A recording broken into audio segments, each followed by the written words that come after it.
Hello friend, डीपीएसबी अनुपम में आपका बहुत बहुत स्वागत है। मैं अनुपम कुमार सिंह फिर आज आपके सामने एक नया वीडियो लेकर उपस्थित हुआ हूं। दोस्तों, ये जो वीडियो है भारतीय संविधान के भाग 15, जिसका टॉपिक है निर्वाचन। तो इसमें हम निर्वाचन से संबंधित लोकसभा राज्यसभा के चुनाव की जो प्रक्रिया के बारे में विस्तार पूर्वक इसमें हमने वर्णन किया गया है। और दोस्तों, अगर आप हमारे चैनल पर नए हैं और अभी तक आपने हमारे चैनल को सब्सक्राइब नहीं किया तो हमारे चैनल को सब्सक्राइब जरूर कर लें। अगर ये वीडियो आपको पसंद आए तो हमारे वीडियो को लाइक और शेयर करना ना भूलें। और दोस्तों, हमें कमेंट करके ज़रूर बताएं कि ये वीडियो आपको कैसा लगा। और आशा करता हूं कि अगर ये वीडियो आपने पूरा देख लिया तो ये आपकी आगामी परीक्षाओं के लिए बहुत ही महत्वपूर्ण होगा। तो शुरू करते हैं आज का सेशन निर्वाचन। तो देखते हैं कि निर्वाचन जो हमारे दोस्तों जो भारतीय संविधान का एक टॉपिक है, जिसमें जैसा कि आप सभी लोग जानते हैं कि जो हमारा संविधान है, जिसमें मूल संविधान में 395 अनुच्छेद और 10 अनुसूचियाँ थीं और 22 भाग थे। ये हमारे मूल संविधान में था। 10 अनुसूचियाँ थीं, 22 भाग और 395। अगर हम वर्तमान की बात करते हैं तो 4 से 25 तो अनुच्छेद हैं क्रम संख्या के अनुसार। 4 से 25 अनुच्छेद और 24 भाग हैं वर्तमान में, और 12 अनुसूचियां हैं। तो 12 अनुसूचियां हैं। तो जो मूल संविधान था, तो आज का अगर वर्तमान रूप इसका देखते हैं तो 4 से 25 अनुच्छेद और 24 भाग और ये 12 अनुसूचियां हैं। तो उसी तरह से दोस्तों से जो इसका 15वां भाग में किसके बारे में दिया गया है? निर्वाचन के बारे में। किसके बारे में बताया गया है? निर्वाचन के बारे में बताया गया है। तो इसका हम विस्तार पूर्वक देखते हैं कि जो दोस्तों मत देने का अधिकार कैसा संवैधानिक अधिकार है। संवैधानिक अधिकार है, ना कि मूल अधिकार। ये संवैधानिक अधिकार है, ना कि मूल अधिकार है। तो संविधान के ये कौन से भाग में दिया गया है निर्वाचन? ये 15 भाग 15 में। और अनुच्छेद जो 324 से लेकर 329 का तक किसके बारे में वर्णन किया गया है? ये हमारे निर्वाचन से संबंधित इसके प्रावधान जो दिए गए हैं 324 से लेकर 329 का तक। तो निर्वाचन आयोग संवैधानिक निकाय है। कैसा निकाय है? संवैधानिक निकाय है। निर्वाचन आयोग संवैधानिक निकाय है और जिसकी स्थापना दोस्तों 25 जनवरी 1950 यानी हमारे संविधान जब लागू हुआ था उससे एक दिन पहले, संविधान लागू हुआ उससे एक दिन पहले किसकी स्थापना की गई थी? हमारे निर्वाचन आयोग की। तो डेट जो दी गई है 25 जनवरी 1950 को, और हमारा संविधान लागू हुआ था 26 जनवरी 1950 को। तो दोस्तों, प्रादेशिक निर्वाचन आयोग तो राष्ट्रपति चुनाव आयोग के परामर्श से, किसके चुनाव आयोग के परामर्श से आयोग को सहायता देने के लिए प्रादेशिक निर्वाचन आयुक्त नियुक्त कर सकता है। अगर निर्वाचन आयोग के परामर्श के अनुसार अगर राष्ट्रपति चाहे तो जो हमारा निर्वाचन आयोग है इसकी सहायता देने के लिए क्या है, एक प्रदेश स्तर पर भी निर्वाचन आयोग की नियुक्ति कर सकता है। तो दोस्तों आगे देखते हैं। तो दोस्तों 16 अक्टूबर 1989 को से बहुसदस्यीय निर्वाचन आयोग। तो ये हमारा जो निर्वाचन आयोग था कैसा था? ये एक सदस्यीय था। कब से था? 16 अक्टूबर 1989 से पहले हमारा निर्वाचन आयोग में सिर्फ एक ही सदस्य होता था। पर 16 अक्टूबर 1989 को ये बहुसदस्यीय निर्वाचन आयोग बना दिया गया। तो जो 2 नए सदस्य इसमें जोड़े गए थे उनको कौन कौन थे? श्री एम.एस. धनौआ और बी.एस. सहगल को चुनाव आयुक्त बनाया गया। और जो मुख्य निर्वाचन आयुक्त जो थे वो कौन थे? आर.बी. पैरी शास्त्री थे। कब थे ये? 1989 में। तो 16 अक्टूबर 1989 को इसे बहुसदस्यीय बना दिया गया था, जिसमें 2 चुनाव आयुक्त जोड़ दिए गए थे, श्री एम.एस. धनौआ और बी.एस. सहगल को। तो 1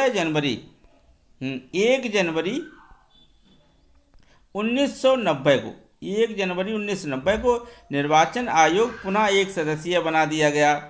दोस्तों क्या होता कि जब ये निर्वाचन आयोग बहुसदस्यीय हुआ तो इसकी कट आलोचना विरोध किया गया, तो इसके फलस्वरूप सरकार ने इसको 1 जनवरी 1990 को पुनः निर्वाचन आयोग को एक सदस्यीय बना दिया गया।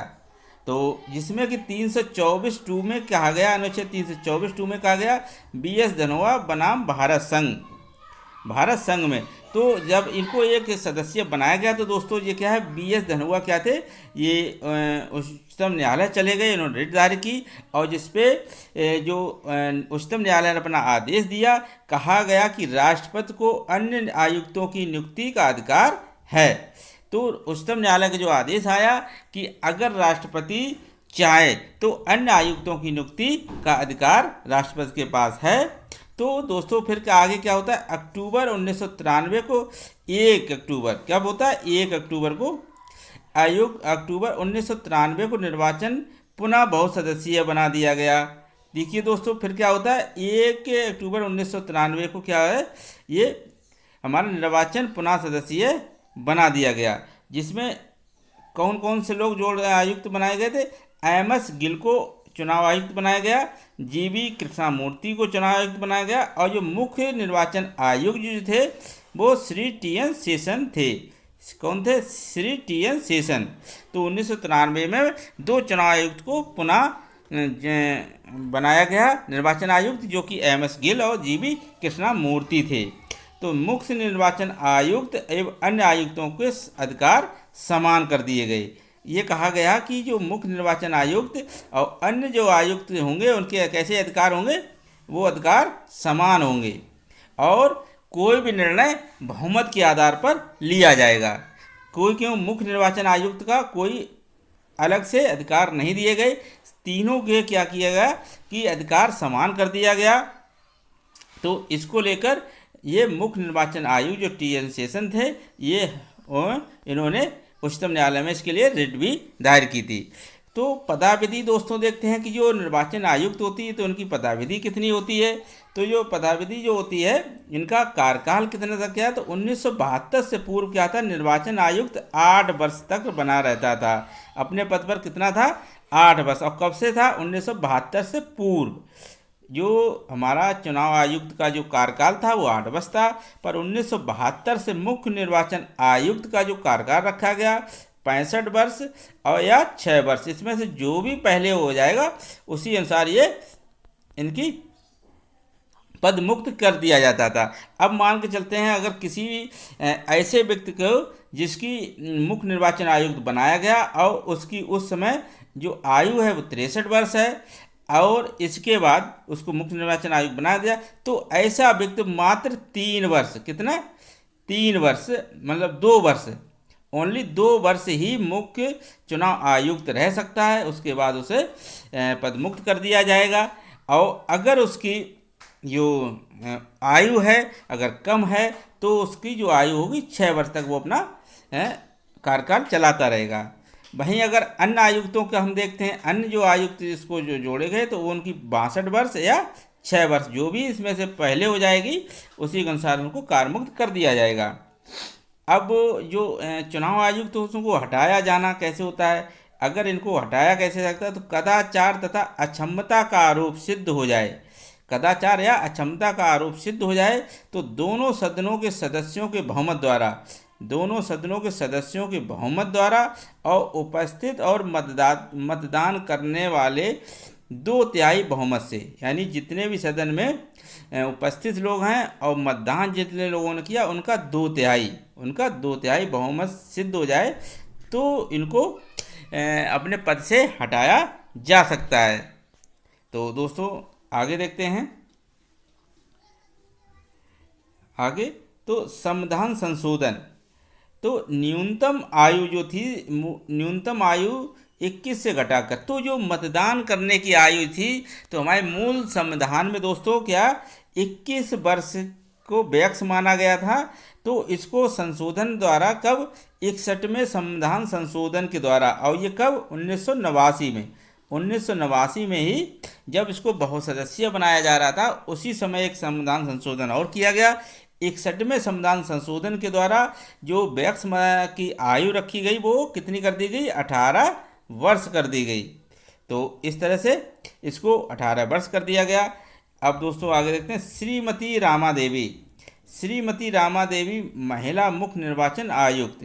तो दोस्तों क्या है कि एक ऐसी जो महिला है वो सिर्फ एक ही महिला मुख्य निर्वाचन आयुक्त अभी तक हुई है, वो भी कैसी हुई थी, कार्यवाहक। कार्यवाहक ही किसी महिला को मुख्य निर्वाचन आयुक्त बनाया गया, और वो भी कब बनाया गया, कार्यवाहक बनाया गया था। और किसे बनाया गया, श्रीमती रामा देवी को। तो राष्ट्रपति चुनाव लड़ा, तो ऐसा निर्वाचन आयुक्त कौन था जिसने राष्ट्रपति का चुनाव लड़ा, तो कौन थे, श्री TN शेषन, जिन्होंने क्या किया, राष्ट्रपति का जो चुनाव लड़ा।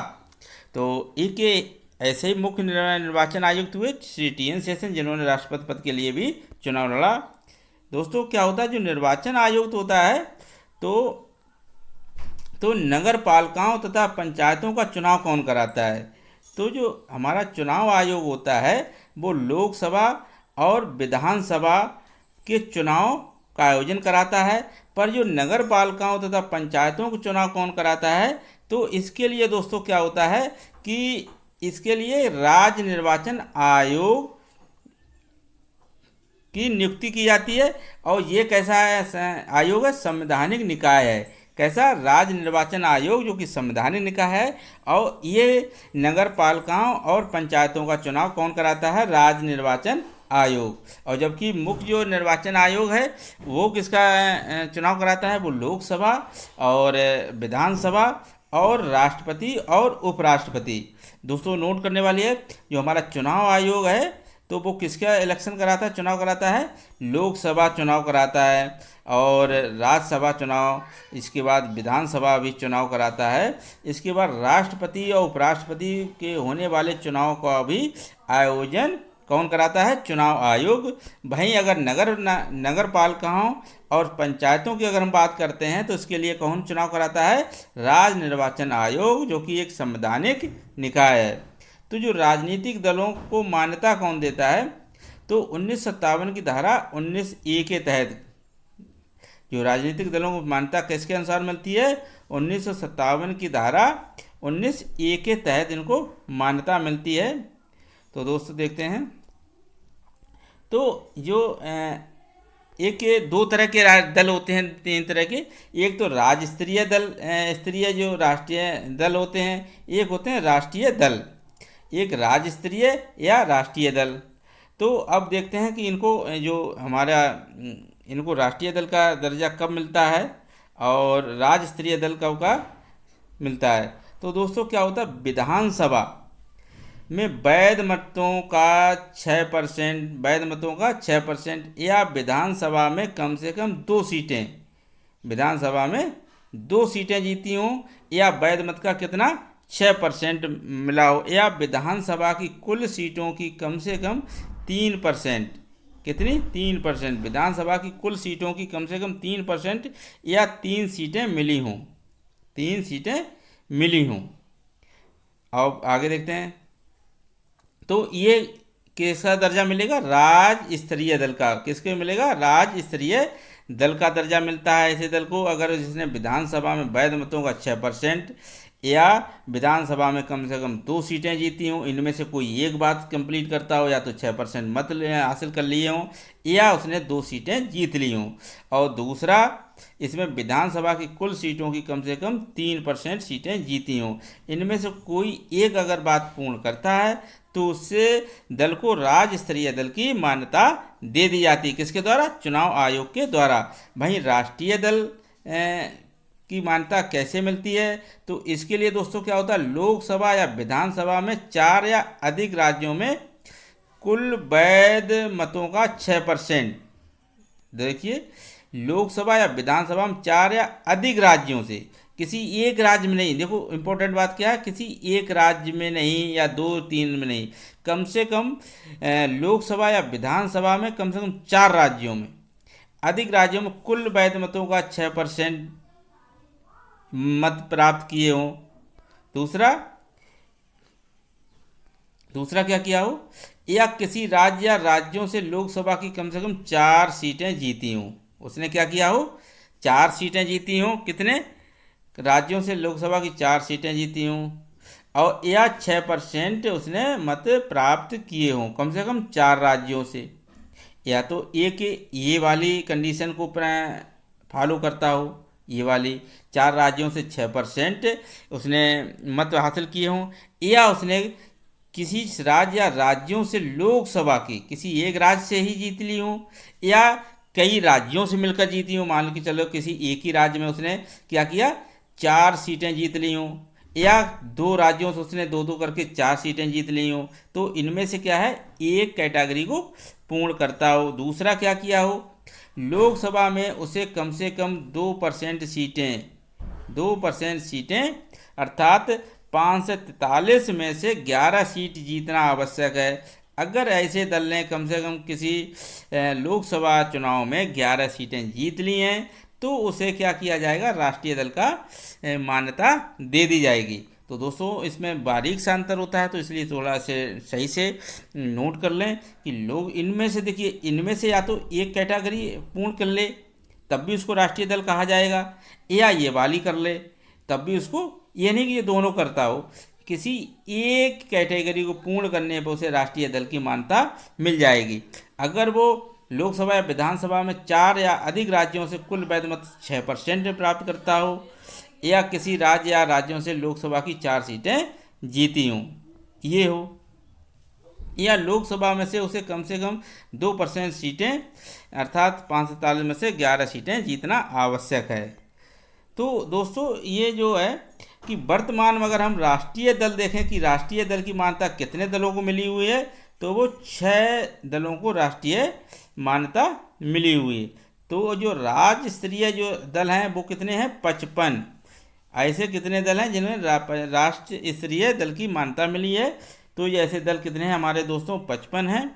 और आरजेडी को निष्कासित किया जा चुका है, ये पहले राष्ट्रीय दल था।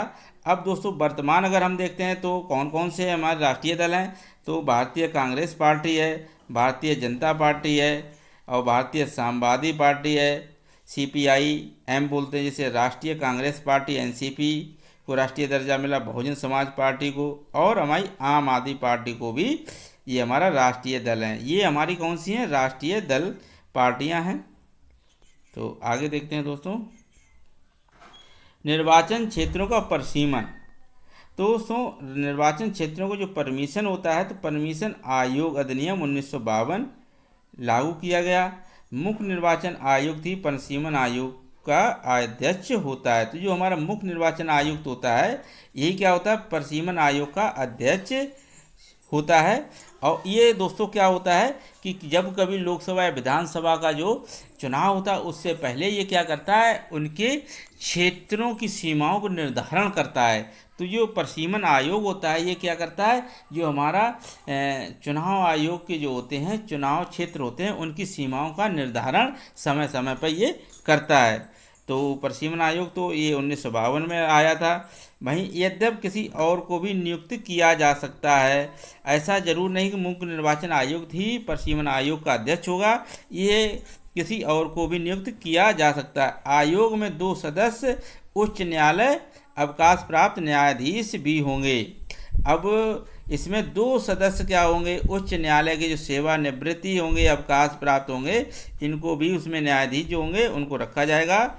और आयोग की सहायता हेतु राज्य से 2 से 7 सदस्य भी रखे जाएंगे।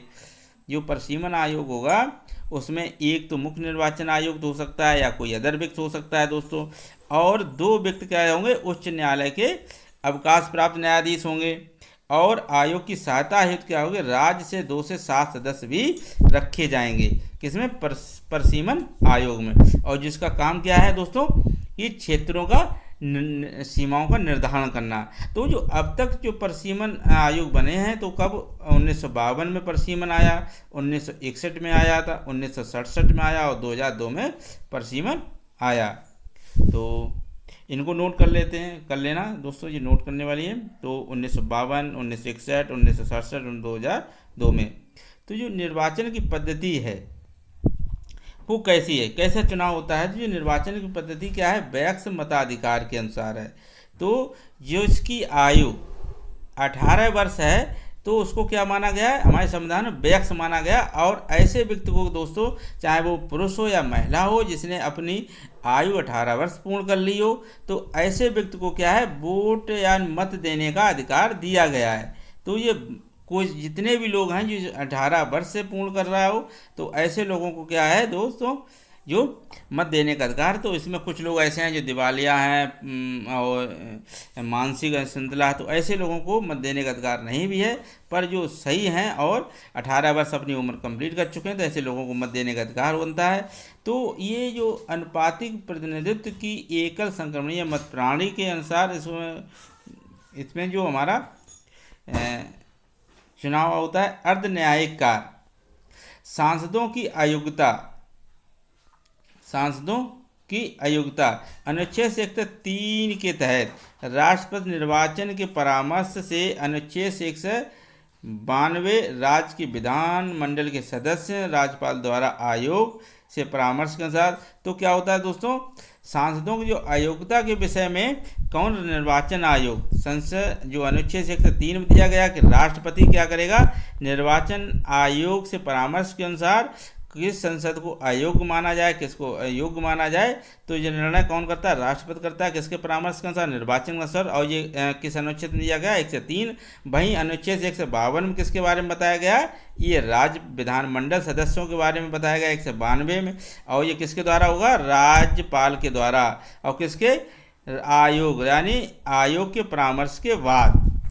तो निर्वाचन की प्रक्रिया क्या है, तो जो निर्वाचन की दोस्तों प्रक्रिया है, ये निर्वाचन आयोग द्वारा निर्वाचन की सिफारिश और राष्ट्रपति या राज्यपाल द्वारा अधिसूचना जारी हो जाने के बाद लोकसभा, यानी राष्ट्रपति जो किसके चुनाव की अधिसूचना जारी करता है, लोकसभा या राज्यसभा की। वहीं राज्यपाल किसकी अधिसूचना जारी करता है, विधानसभा या विधान परिषद की। तो राष्ट्रीय मतदाता दिवस कब मनाया जाता है, ये दोस्तों 25 जनवरी को मनाया जाता है। क्या, राष्ट्रीय मतदाता दिवस। और ये कब से मनाया जा रहा है, 2011 से मनाया जाता है। तो उम्मीदवारों को नामांकन पत्र दाखिल करने के लिए 8 दिन दिए जाते हैं दोस्तों। जब चुनाव होता है और जो उम्मीदवार चुनाव लड़ना चाहते हैं, तो वो अपना नामांकन भरते हैं। तो नामांकन पत्र दाखिल करने के लिए जो समय दिया गया है, वो कितना दिया गया है, 8 दिन रखा गया है। और ऐसा उम्मीदवार अगर अपना कोई नाम वापस लेना चाहता है, अब चुनाव नहीं लड़ेगा, ऐसा उसको बाद में आभास होता है, तो ऐसे व्यक्ति के लिए अपना नामांकन जो वापस लेने के लिए 2 दिन का समय रखा गया है। आयोग के लिए योग्यता या शपथ, आयोग के लिए जो योग्यता या शपथ या प्रतिज्ञा का कोई प्रावधान नहीं है दोस्तों। आ जाता है कि जो निर्वाचन आयोग होता है, वो किसके सामने शपथ ग्रहण करता है या उसको शपथ कौन दिलाए, तो ऐसा कोई भी प्रावधान नहीं है। आयोग के लिए कोई योग्यता का मापदंड नहीं रखा गया है और ना ही कोई शपथ या प्रतिज्ञा किसके सामने लेगा, ऐसा कोई प्रावधान किया गया है। वहीं हमारा 92 संविधान संशोधन द्वारा 1985 में क्या किया गया, 10वीं अनुसूची जोड़कर राजनीतिक दलों को संवैधानिक दर्जा दिया गया। 10वीं अनुसूची जोड़कर राजनीतिक दलों को संवैधानिक दर्जा दिया गया है। आगे दोस्तों देखते हैं, राष्ट्रीय दल राजनीतिक दल अपनी राष्ट्रीय दल की मान्यता खो देता है। अगर राष्ट्रीय दल क्या होता है, अगर राष्ट्रीय दल अपनी राष्ट्रीय दल की मान्यता खो देता है, तो उसे 6 वर्ष तक अपना जो चुनाव चिन्ह रखने की अनुमति दी जाती है। अगर किसी राष्ट्रीय दल की मान्यता खो जाए, तो ऐसे दल को क्या होता है, वो 6 वर्ष तक अपना चुनाव चिन्ह अपने साथ रख सकता है। नाम वापसी की अंतिम तिथि से मतदान की जो कम से कम 14 दिन का अंतर होता है। जिस दिन से जो अंतिम नाम वापसी की जो अंतिम तिथि दी होती है, उससे क्या होता है, जो मतदान होता है वो 14 दिन का अंतर होगा। और 14 दिन में ही क्या उम्मीदवारों द्वारा अपना प्रचार किया जाता है। वहीं चुनाव प्रचार जो बंद हो जाता है, चुनाव की 48 घंटे पूर्व उसको चुनाव बंद कर दिया जाता है। उल्लंघन पर क्या होता है दोस्तों, उम्मीदवारों को 2 वर्ष की सज़ा हो सकती है और 250 रुपये का जुर्माना लगाया जा सकता है। इनमें से कोई एक या दोनों को लागू किया जा सकता है। वहीं देखते हैं जो 83 होता है, 83 अनुच्छेद के तहत क्या है, आपात के दौरान लोकसभा का कार्यकाल बढ़ाने की शर्त दी गई है। 83(2) में अनुच्छेद के तहत आपातकाल के दौरान लोकसभा का कार्यकाल बढ़ाया जाता है। वहीं दोस्तों देखिए, BN तारकंडे समिति कुंडे समिति जो बनाई गई थी कब, 1980 में। तो BN तारकंडे कुंडे समिति ने कुछ अपने सुझाव दिए थे। तो इसी ने क्या दिया था, 21 वर्ष से जो 18 वर्ष आयु करने का किसने सुझाव दिया था, ये BN तारकुंडे समिति ने किया था। और राज्य निर्वाचन आयोग की स्थापना का भी सुझाव किसने दिया था, ये BN तारकुंडे समिति ने ही। चुनाव आयोग को बहुत सदस्यीय बनाया जाए, तो इसे किसने ये सुझाव दिया गया था, BN तारकुंडे द्वारा। और व्यय का लेखा जोखा भी रखना चाहिए, ये भी BN तारकुंडे समिति के द्वारा। और रेडियो दूरदर्शन पर प्रचार का समय दिया जाए दलों को, ये भी किसने सुझाव दिया था, BN तारकुंडे समिति ने। तो दोस्तों, जो BN तारकुंडे समिति जो 1980 में गठित की गई थी, इसके द्वारा जो सुझाव दर्शाए गए थे, तो उनको हमारी सरकार के द्वारा समय समय पर लागू कर दिया गया है। जैसे 21 वर्ष को 18 वर्ष कर दिया गया है, राज्य निर्वाचन आयोग की स्थापना भी कर दी गई, और चुनाव आयोग को बहुत सदस्यीय भी बना दिया गया है। वहीं व्यय का लेखा जोखा भी रखा जाता है, और रेडियो और दूरदर्शन पर प्रचार का समय भी राजनीतिक दलों को दिया जाता है। वहीं दोस्तों क्या होता है कि 1990 में भी दिनेश गोस्वामी की अध्यक्षता में एक समिति का गठन किया गया था, जो चुनाव आयोग के ऊपर सुझाव दे सकती थी। तो ये इसका गठन 1990 में दोस्तों किया गया था। तो इसने के द्वारा जो सुझाव दिए गए थे दोस्तों, इलेक्ट्रॉनिक वोटिंग मशीन का प्रयोग के लिए इसको बताया, इसने सुझाव दिया था। वहीं इसने फोटो युक्त जो परिचय पत्र मतदाता के लिए लागू करने का सुझाव दिया था। रिक्त स्थानों को 6 माह के भीतर भरा जाना भी इसके द्वारा सुझाव दिया गया था। वहीं लोकसभा में सरकारी निधन की सिफारिश किसने की थी, दिनेश गोस्वामी समिति ने की थी। तो हमारे भारत सरकार ने इसकी जो कुछ सुझाव दिए तो जिनको लागू किया गया, तो जो इलेक्ट्रॉनिक वोटिंग मशीन के द्वारा जो चुनाव हो, ये भी इसको लागू कर दिया गया है। और जो फोटो युक्त परिचय पत्र है, ये भी लागू कर दिया गया है, जो सभी मतदाताओं के लिए कि वोटर ID इशू कर दी गई। वहीं रिक्त स्थानों को जो 6 माह के भीतर भरा जाना, ऐसा भी हमारे इसमें तय कर दिया गया कि कोई अगर रिक्त स्थान है तो उसका चुनाव 6 माह के भीतर हो जाना चाहिए। वहीं इसका लोकसभा में सरकारी निधन, यानी जो लोकसभा के चुनाव होते हैं दोस्तों, और उम्मीदवार के द्वारा जो पैसा खर्च किया जाता है, और ये कौन खर्च करे, राज्य यानी हमारी सरकार का वहन करे, ऐसा सुझाव किसने दिया था, दिनेश गोस्वामी समिति ने दिया था। पर हमारी सरकार के द्वारा इसको अभी तक लागू नहीं किया गया है, क्योंकि जो खर्चा होता है वो दल अपने द्वारा, उम्मीदवार के द्वारा स्वयं खर्च किया जाता है। जबकि हमारी दिनेश गोस्वामी समिति के द्वारा 1990 में जो गठित थी, उसने इसकी सिफारिश की थी कि जो भी चुनाव में पैसा खर्च होता है, और ये कौन किसके द्वारा खर्च किया जाए, ये सरकार के द्वारा किया जाए। इसके पीछे दोस्तों क्या होता है, जो दिनेश गोस्वामी समिति थी, इसकी मंशा ये थी कि जो वर्तमान में देखते हैं कि जो लोग जिनके पास रुपए ज़्यादा होता है, तो ऐसे लोग क्या, बाहुबली लोग क्या होते हैं, चुनाव लड़ लेते हैं। और जो व्यक्ति सही होता है और अच्छा होता है, और जिसके पास कोई पैसा नहीं, तो वो ऐसे व्यक्ति चुनाव नहीं लड़ पा रहे हैं आज के मौजूदा समय में। तो अगर ऐसा जो सरकार अगर खर्च करती है, तो एक अच्छा और नेक व्यक्ति भी इस चुनाव लड़कर इस पद पर पहुंच सकता है, और जो कहीं न कहीं अपने क्षेत्र का विकास कर सकता है। तो कहीं न कहीं ये दिनेश गोस्वामी समिति की जो सिफारिश है, ये कहीं न कहीं इसको आज के दौर में देखा जाए तो कहीं न कहीं इसकी जो ज़रूरत महसूस हो रही है। वहीं संतानम समिति भी गठित की गई थी, और ये उम्मीदवार की इन्होंने सिफारिश क्या किया था, इन्हों के द्वारा जो सिफारिश की गई कि उम्मीदवार की न्यूनतम शैक्षिक योग्यता के लिए इन्होंने सिफारिश की कि ऐसा जो उम्मीदवारों के लिए कम से कम एक ऐसी योग्यता निर्धारण कर दी जाए कि जो कम से कम इतना पढ़ा लिखा हो, तो ऐसा व्यक्ति ही जो हमारा इलेक्शन चुनाव लड़ सकता है। दोस्तों क्या है, आगे देखते हैं। लोक प्रतिनिधित्व अधिनियम 1989 में क्या होता है, EVM का प्रयोग अधिकारियों को यह आयोग का नियंत्रण देता है।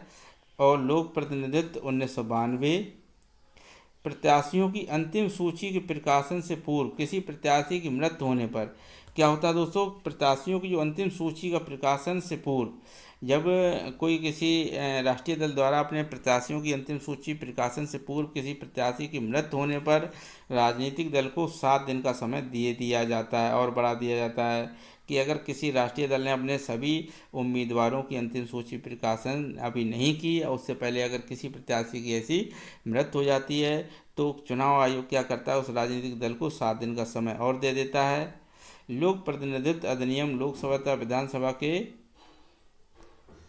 चुनाव पर किसी प्रत्याशी द्वारा 2 से अधिक स्थानों पर चुनाव नहीं लड़ा जा सकता है।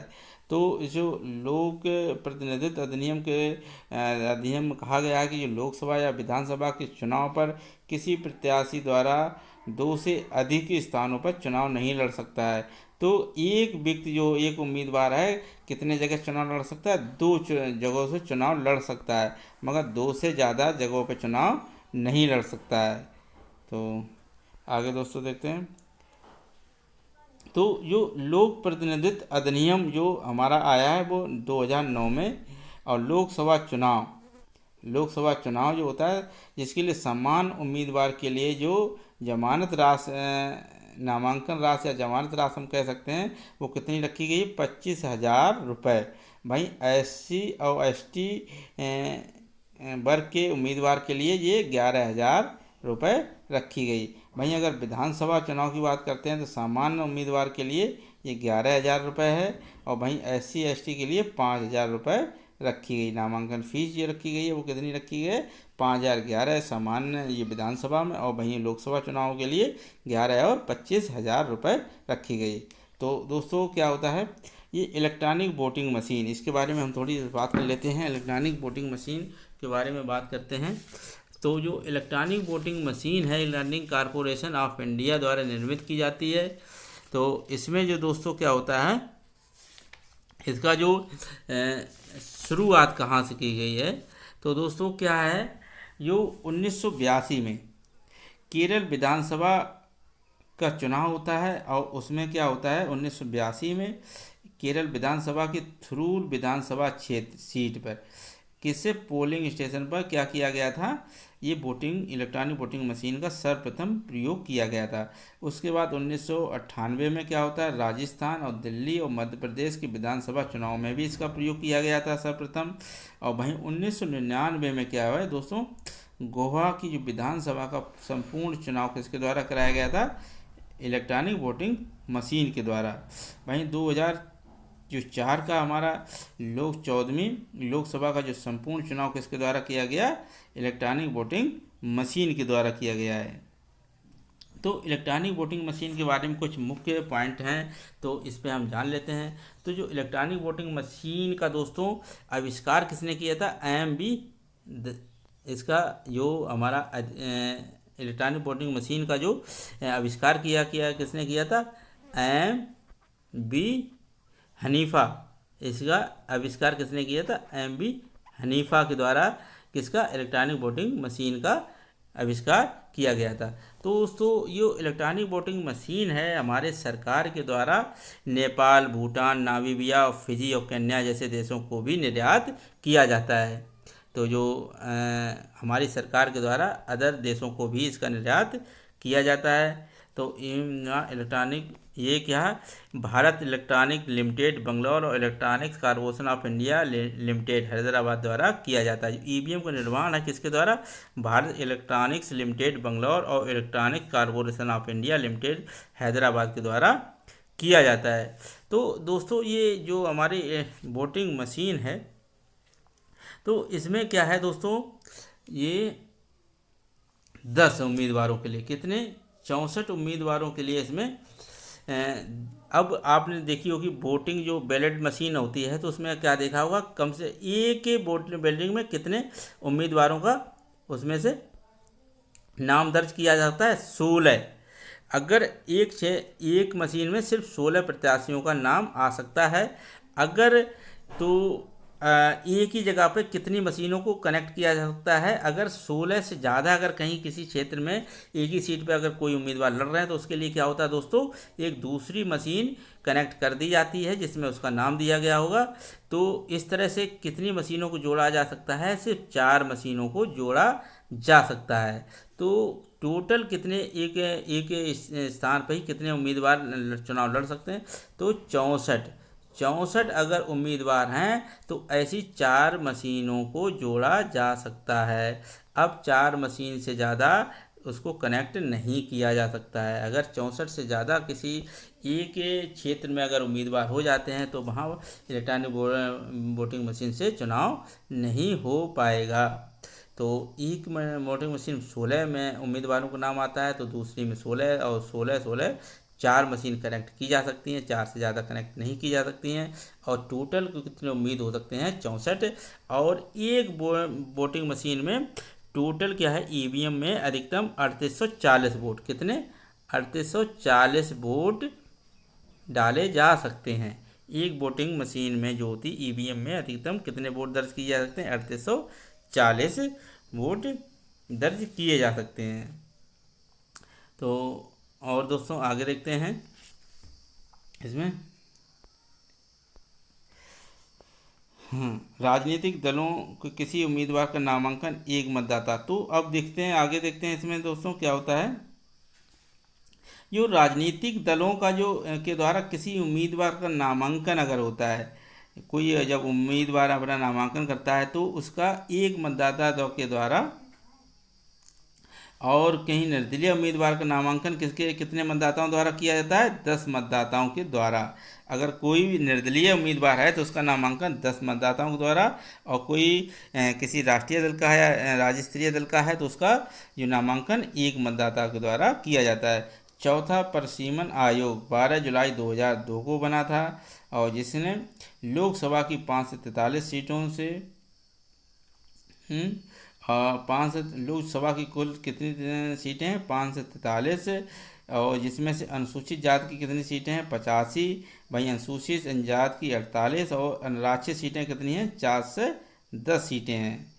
84 संविधान संशोधन अधिनियम 2001 के अनुसार क्या है दोस्तों, 84 संविधान संशोधन अधिनियम 2001 के द्वारा क्या है बताया गया है दोस्तों, कि जो लोकसभा और विधानसभा की संख्या जो 2026 तक अपरिवर्तन रहेगी। यानी 2026 के बाद जो होगी जनगणना, उसके बाद ही हमारी जो लोकसभा और विधानसभा की सीटों की संख्या को बढ़ाया जा सकता है, या प्रत्यावर्तन का अधिकार। दोस्तों आगे देखिए हैं, जो प्रत्यावर्तन का अधिकार क्या होता है जो हमारा, ये 2001 में मध्य प्रदेश के शहडोल जिले की क्या होता है, 2001 में मध्य प्रदेश के शहडोल जिले की कौन सी शहर, अनूप नगर की नगर पंचायत, किसकी नगर पंचायत की अध्यक्षा को पल्लविका, कौन थी अध्यक्षता, पल्लविका को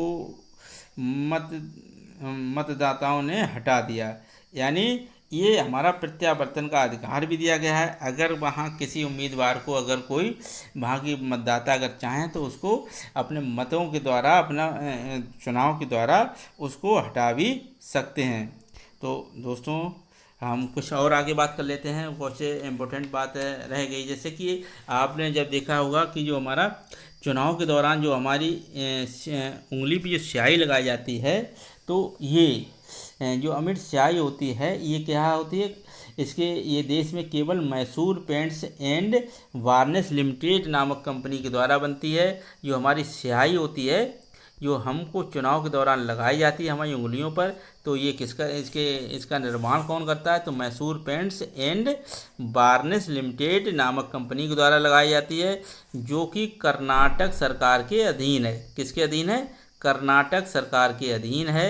और इसका जो सर्वप्रथम प्रयोग कब किया गया था, तो जो स्याही का सबसे प्रथम प्रयोग 1962 में किया गया था, 1962 में किया गया था, और लोकसभा चुनाव में किया गया था। जो कि जो दोस्तों ये बनी होती है सिल्वर नाइट्रेट का विलयन होता है। ये किसका विलयन होता है, सिल्वर नाइट्रेट का विलयन होता है। जो कि हमारा त्वचा पर मौजूद नमक के साथ अभिक्रिया करके सिल्वर क्लोराइड के रूप में निर्मित हो जाता है। तो सिल्वर नाइट्रेट जो होता है वो हमारे नमक के द्वारा, जो हमारे शरीर पे जो हमारा नमक होता है उससे अभिक्रिया करके क्या बन जाता है, सिल्वर क्लोराइड के रूप में निर्मित हो जाता है। और ये जल के साथ अविलय है। ये क्या होता है, जल के साथ अविलय है। इसीलिए दोस्तों क्या होता है, जब हम उस स्याही को जल से धोते हैं तो वो छुटती नहीं है। क्यों नहीं छुटती, क्योंकि जल के साथ कोई क्रिया नहीं करती, अब विलय है यानी जल में विलय नहीं हो सकती है, इसलिए वो छुटती नहीं है। तो जो हमारा सिल्वर नाइट्रेट होता है जो स्याही, और जो किसके द्वारा बनती है, कर्नाटक राज्य के अधीन कर्नाटक राज्य बनती है, जो कि Mysore paints and varnish limited के द्वारा बनाई जाती है। और जो कि सिल्वर नाइट्रेट किसमें अभिक्रिया करके, नमक के साथ अभिक्रिया करके सिल्वर क्लोराइड का रूप निर्मित हो जाता है। और दोस्तों ये अविलय, जल के साथ में अविलय है। तो दोस्तों ये हमारा आज का जो सेशन था आपको कैसा लगा, और हमें कमेंट करके ज़रूर बताएं कि इसमें किन महत्वपूर्ण बातों को हमने संकलन नहीं किया है, और ये आपको वीडियो कैसा लगा है। इसमें जो भी महत्वपूर्ण जानकारी आपको दी गई है वो आपकी आगामी किसी भी परीक्षा में के लिए बहुत ही लाभकारी हो सकती है दोस्तों। तो इसे आप सही से तैयार कर लें दोस्तों। जो हमारे द्वारा हमने शुरू में बताया है दोस्तों कि जो इसकी मूल संविधान में दोस्तों क्या होता है, जो हमारे 395 अनुच्छेद, और जो हमारी 22 भाग, और जो हमने अभी बताया 10 नहीं दोस्तों 8 अनुसूचियाँ थी। कितनी, 8 अनुसूचियाँ थी। तो दोस्तों ये आप नोट कर लें कि 8 अनुसूचियाँ थी, जो हमने आपको शुरू में 10 बताई हैं, ये कहीं गलत हो निकल गया। तो 8 अनुसूचियाँ थीं, और ये 395 अनुच्छेद और 22 भाग थे, जो कि मौजूदा में 12 अनुसूचियाँ हैं, और 12 अनुसूचियाँ और 3 से 24 भाग दिए गए हैं, और 4 से 24 अनुच्छेद, 425 अनुच्छेद दिए हैं। ये हमारा वर्तमान में स्वरूप है संविधान का। तो दोस्तों ये था आज का सेशन, आपको कैसा लगा हमें कमेंट करके ज़रूर बताएं। अगर वीडियो आपको पसंद आए तो अपने दोस्तों और जो प्रतियोगी छात्राओं के पास में हमारा वीडियो को शेयर करना ना भूलें। और वीडियो अगर पसंद आए तो हमारे चैनल को सब्सक्राइब ज़रूर कर लें। आप हमारे चैनल पर इसी तरह के महत्वपूर्ण टॉपिक पर कहीं ना कहीं वीडियो निकलते रहते हैं। तो दोस्तों आज के लिए बस इतना ही दोस्तों। नमस्कार, खुश रहिए और अपनी तैयारी पूर्ण करते रहिए। जय हिंद।